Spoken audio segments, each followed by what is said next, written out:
Hello प्यारे बच्चों।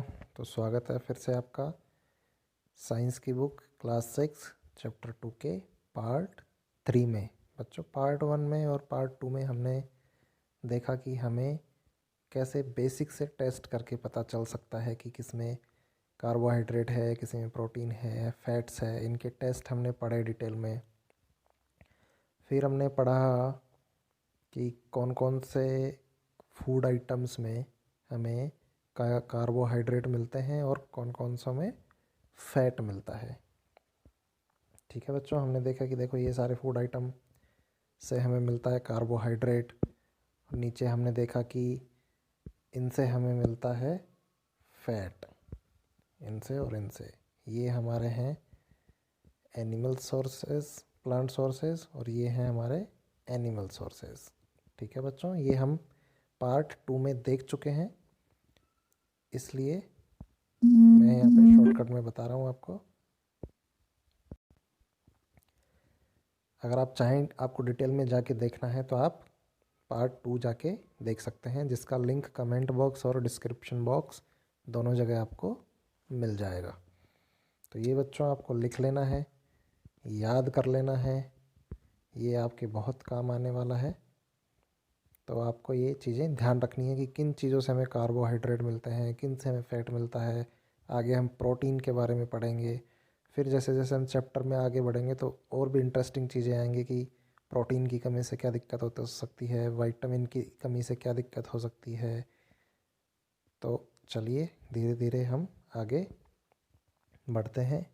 Fats के बारे में हमने पढ़ लिया था, कार्बोहाइड्रेट्स के बारे में हमने पढ़ लिया था। अब हम पढ़ेंगे प्रोटीन्स के बारे में। तो चलिए बच्चों पढ़ते हैं। Proteins are needed for the growth and repair of our body. Protein हमारे शरीर की ग्रोथ और उसके रिपेयर के लिए ज़रूरी होते हैं। ठीक है बच्चों, आगे बढ़ते हैं। फूड्स, आगे देखते हैं। फूड्स कंटेनिंग, यह यहाँ पे दिया गया है, ये डायग्राम्स अभी हम देखेंगे बच्चों। तो चलिए पढ़ते हैं। Foods containing proteins are often called body building foods. Carbohydrate और फैट वाले को हमने क्या कहा था? Energy giving. और प्रोटीन वाले को हम कहेंगे बॉडी बिल्डिंग फूड्स, क्योंकि ये हमारी बॉडी की ग्रोथ और मेंटेनेंस के लिए ज़रूरी होते हैं। ये दिया है फिगर 2.5। तो फिगर 2.5 ये रहा।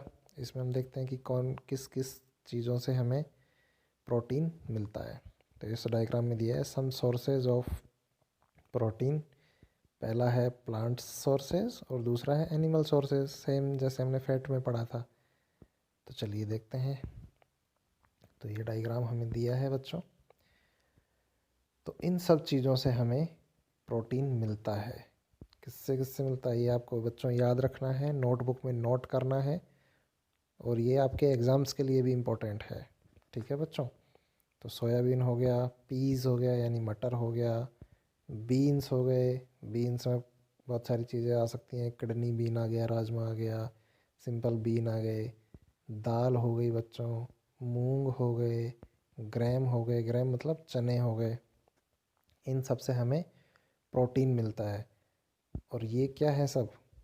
ये सब हैं प्लांट सोर्सेज। ये हमें प्लांट से ही मिलते हैं सारे।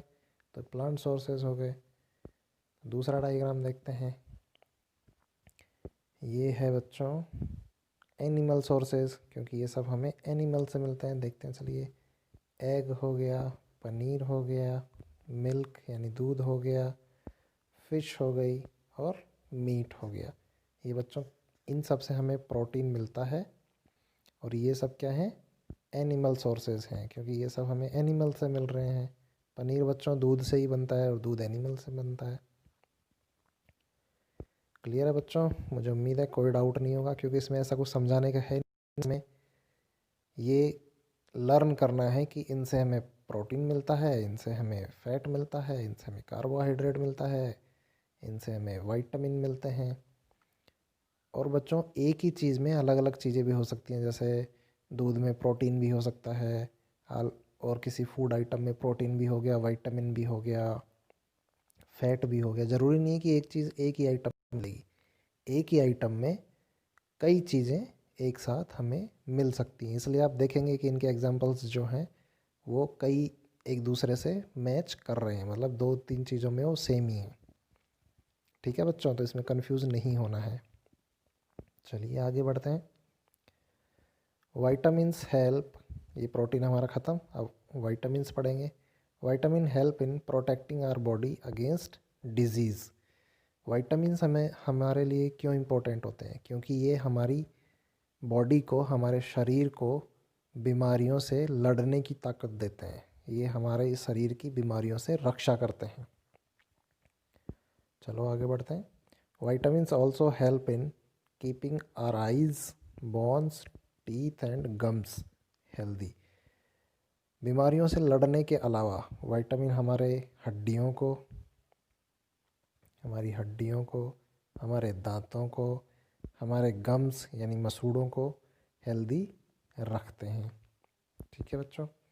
Vitamins are of different kinds known by different name. अब विटामिन्स अलग अलग टाइप के होते हैं और उनके अलग अलग नाम होते हैं।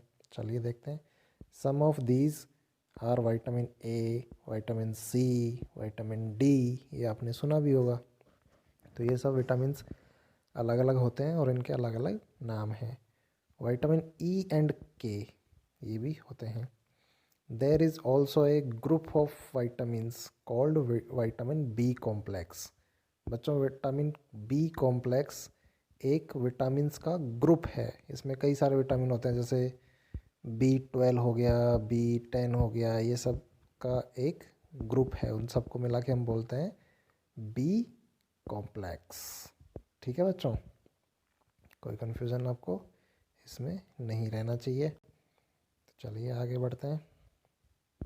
आगे है बच्चों, our body needs all type of vitamins.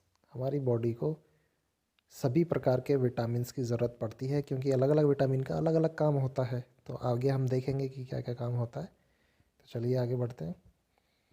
Our body needs all type of vitamins in, आगे है चैप्टर इधर अपना, in small quantities. Small quantities में हमारे शरीर को सभी विटामिन्स की ज़रूरत पड़ती है। Vitamin A keeps our skin and eyes healthy. Vitamin A हमारी स्किन और आँखों को हेल्दी रखता है। विटामिन सी है body to fight against many diseases. Vitamin C जो होता है वो काफ़ी बीमारियों से लड़ने के लिए हमारे शरीर की हेल्प करता है। Vitamin D helps our body to use calcium for bones and teeth. बच्चों हमारे हड्डियों और टीथ में कैल्शियम होता है, मतलब कैल्शियम की वजह से ये हड्डियाँ मजबूत होती हैं। तो जो कैल्शियम हमें फूड आइटम से मिलता है, जैसे दूध से हो गया या फिर किसी और फूड आइटम से मिलता है, तो उसका यूज़ हमारा शरीर विटामिन डी की हेल्प से करता है। विटामिन डी हेल्प करता है हमारे शरीर को कि वो कैल्शियम को अच्छे से यूज़ करे और हमारे हड्डियों और दांतों को मजबूत बनाए रखे। Food that are rich in different vitamins are shown in figure 2.6 to figure 2.9। अब कहाँ कहाँ से हमें विटामिन्स अलग अलग मिलते हैं वो हमें फिगर्स में दिया गया है, वो हम देखेंगे अभी तुरंत।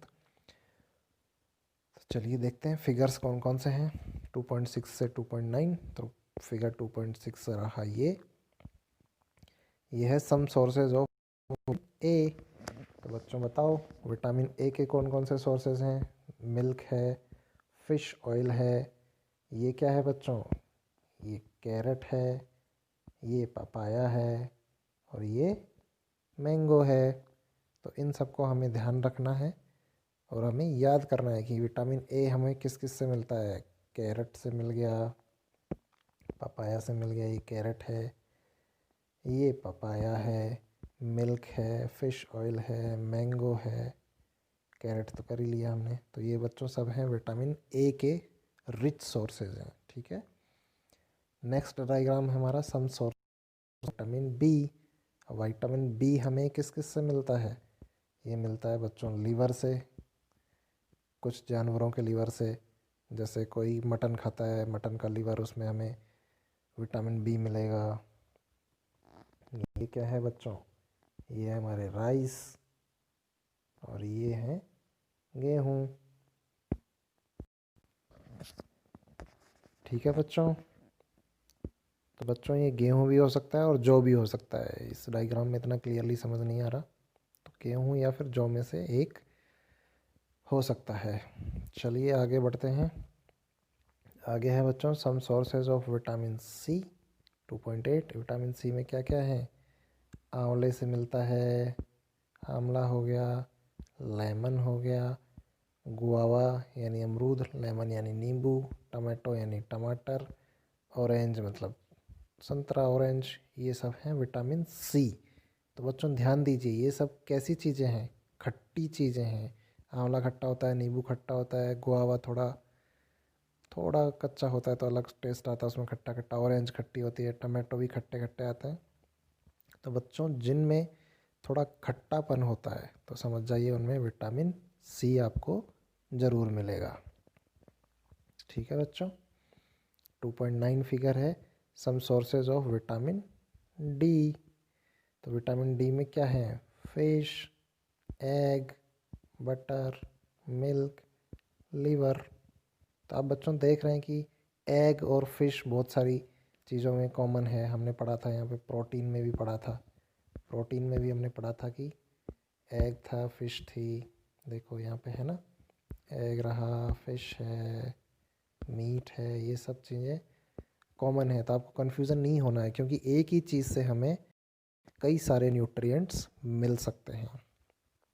ठीक है बच्चों, तो ये आपको अच्छे से फेयर नोट्स बनाने हैं, इनके आपको याद करना है और आपके एग्ज़ाम पॉइंट ऑफ व्यू से ये इम्पोर्टेंट है।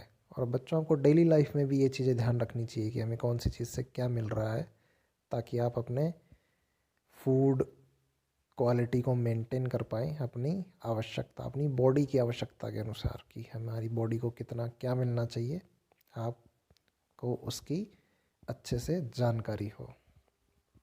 ठीक है बच्चों, तो विटामिन वाला हो गया क्लियर। अब आगे बढ़ते हैं, हम पढ़ेंगे मिनरल्स। तो मिनरल्स देखिए क्या काम आएंगे हमारे। Minerals are needed by our body in small amount. Minerals को मिनरल्स की आवश्यकता हमारे शरीर को स्मॉल अमाउंट में ज़रूरत पड़ती है, मतलब कम मात्रा में ज़रूरत पड़ती है। Each one is essential.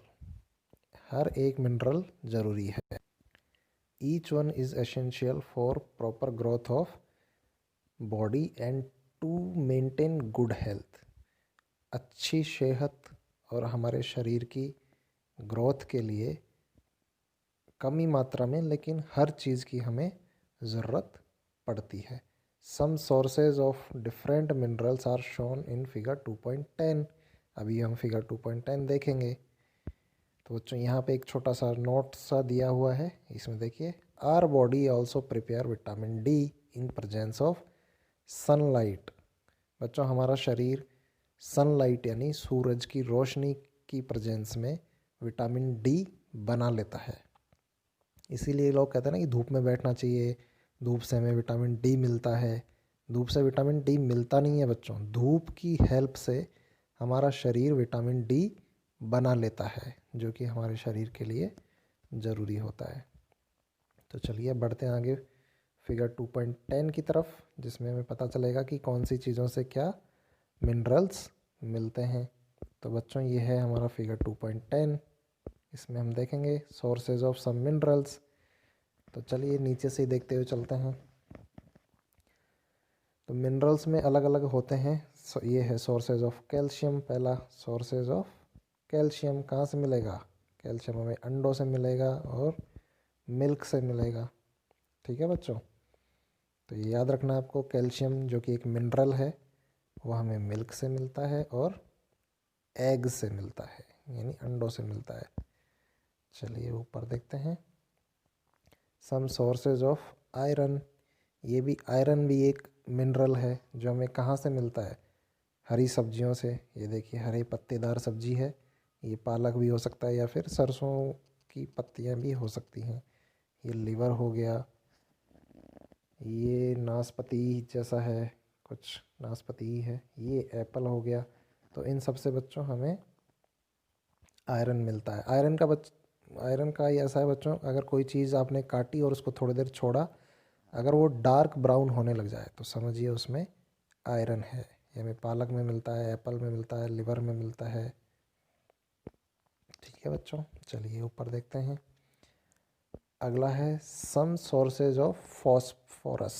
Phosphorus भी एक मिनरल है जो हमें कहाँ से मिलता है? चिली से मिलता है, मिल्क से मिलता है, बनाना से मिलता है, राइस से मिलता है और बार्ले से मिलता है। बार्ले मतलब जौ से मिलता है।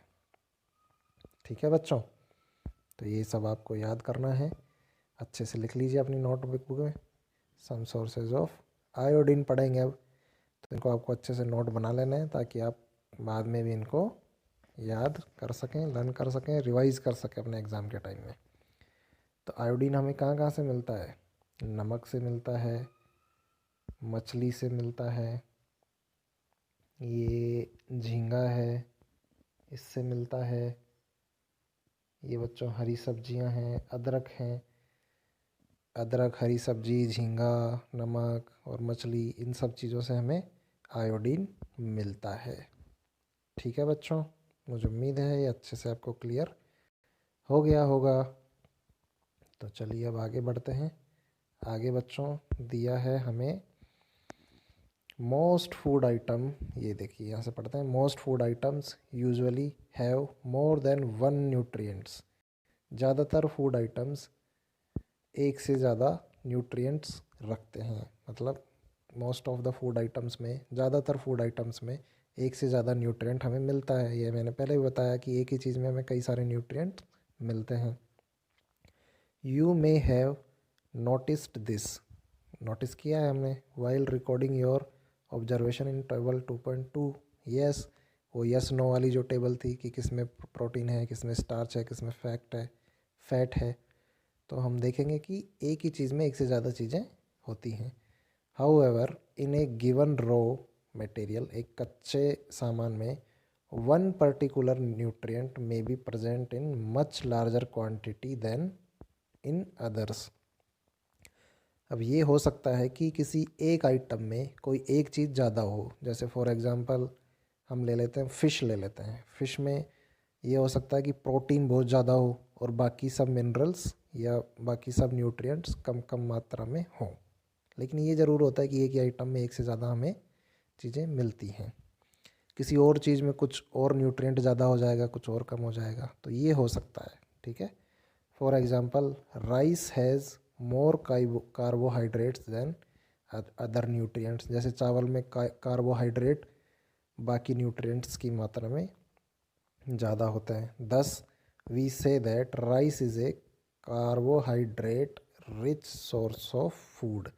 अब चावल में कार्बोहाइड्रेट ज़्यादा है तो इसीलिए हम इसको कहते हैं कि चावल एक carbohydrate rich source of food है। ठीक है बच्चों, क्योंकि उसमें कार्बोहाइड्रेट ज़्यादा है तो बाकी भी चीज़ें, लेकिन बाकी के कंपेयर में कार्बोहाइड्रेट हमें ज़्यादा मिलता है, इसलिए उसको कार्बोहाइड्रेट रिच कह दिया। किसी में प्रोटीन हो गया तो उसको प्रोटीन रिच बोल देंगे। चलिए पढ़ते हैं। Besides these nutrients, in nutrients के अलावा our body needs dietary fibres and water. हमारे इन न्यूट्रिएंट्स के अलावा हमारे शरीर को डाइटरी फाइबर्स, मतलब फाइबर्स भी एक इम्पोर्टेंट चीज़ है, और वाटर, पानी भी हमारे शरीर को चाहिए। Dietary fibres are also known as roughage. Dietary fibres को हम रफेज भी बोलते हैं। इसका क्या मतलब है बच्चों? तो इनको बोलते हैं बच्चों रफेज। इसका मतलब है इसका क्या मतलब बच्चों? ये इस फाइबर्स का ही दूसरा नाम है, रफेज। फाइबर्स बच्चों हमारे शरीर के क्या काम आते हैं? ये हमारे शरीर की हेल्प करते हैं। जो हमने खाना खाया है उसको पचाने में फाइबर्स हमारी बॉडी की हेल्प करते हैं। इनको रफेज भी बोलते हैं। ठीक है, roughage is mainly provided by plant products in our foods. Roughage मतलब फाइबर्स हमारे भोजन में प्लांट प्रोडक्ट से ही आते हैं ज़्यादातर। थोड़ा बहुत हो सकता है एनिमल प्रोडक्ट्स में मिल जाएं, लेकिन ज़्यादातर रेशे या फाइबर हमें प्लांट प्रोडक्ट से ही मिलते हैं। होल ग्रेन मतलब साबुत अनाज एंड पल्सेस, दालें, पटेटोज़, आलू, फ्रेश फ्रूट्स, ताज़ा फल एंड वेजिटेबल्स और सब्जियां are main sources of roughage. Roughage या फिर फाइबर एक ही बात है। ठीक है बच्चों, तो ये सारे सोर्सेज हैं हमारे फाइबर्स के या फिर रफेज के। क्या है? होल ग्रेन साबुत अनाज, दाल, पोटैटोज़ आलू, ताज़ा फल, सब्जियां, ये सब हमारे फाइबर्स के सोर्सेज हैं। Roughage does not provide any nutrient to our body. Roughage यानी फाइबर से हमारे शरीर को कोई न्यूट्रिएंट नहीं मिलता, but is an essential component of our food. Nutrient नहीं मिलता लेकिन ये हमारे फूड का एक ज़रूरी हिस्सा है। ज़रूरी हिस्सा है, हमारे शरीर को इसकी आवश्यकता होती है। And adds to its bulk. And adds to its bulk, इसलिए इसकी ये हिस्सेदारी बढ़ा देता है। हमारे शरीर को इसकी आवश्यकता है, न्यूट्रिएंट नहीं देता लेकिन ये बाकी भोजन को पचाने में, बाकी न्यूट्रिएंट्स को हमारा शरीर कैसे यूज़ करेगा उसमें ये बहुत हमारे शरीर की हेल्प करता है, इसलिए ये ज़रूरी है। This helps our body to get rid of undigested food. पचाने में तो सहायता करता ही है, और जो बिना पचा हुआ जो खाना है उसको भी हमारे शरीर से बाहर निकालने में इसका बहुत बड़ा रोल होता है, हिस्सेदारी होती है इसकी। ठीक है बच्चों, तो ये इसलिए हमारे शरीर के लिए फाइबर्स या रफेज इम्पोर्टेंट है। तो बच्चों इस वीडियो में इतना ही, आगे का चैप्टर हम पढ़ेंगे नेक्स्ट पार्ट में। तो चलिए तब तक अच्छे से अपना ध्यान रखिए, मिलते हैं अगले वीडियो में, तब तक के लिए बाय बाय।